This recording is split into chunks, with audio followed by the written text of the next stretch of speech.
Tingnan nyo to guys, oh. Ganito pala paggawa ng bootable USB. Nag-a-pin siya dito eh. Asleo window to USB. Bala pipiliin dyan yung gitna. Yan, yung gitna pindutin nyo. Tapos pindutin nyo yung sa taas.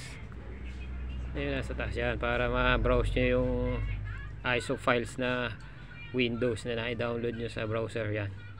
Bala yung pipiliin dito Windows 10 22H2. Yan, pipindutin nyo lang yan. Double click or open yan. Tapos kasunod sa baba. Kailangan nakakabit na USB flash drive nyo dyan.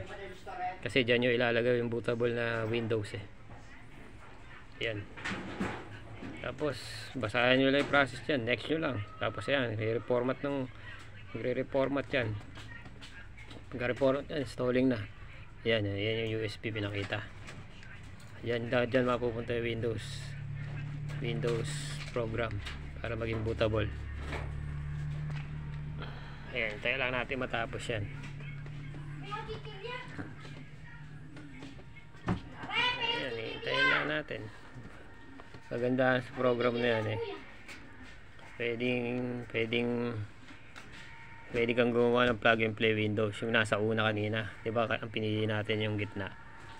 Pag ayon sa una, same process, plug and play na Windows. Kahit sa computer pwede nyo i-insert yun. Kailangan syempre pagka irarun nyo yun, kailangan punta kayo sa BIOS. Kailangan first boot nya yung USB flash drive nyo para mag-run siya. Ayan. Ngayon lang po, hintayin nyo lang matapos na ganyan. Tapos okay na yan. Sasabihin naman sa ilalim yan eh, kung finish na. Tapos okay na yan. Ayan, ganyan lang po kadali. Ayan, yan yung sa una sinasabi ko. Ayan, okay na po yan, tapos na. Kaya lang po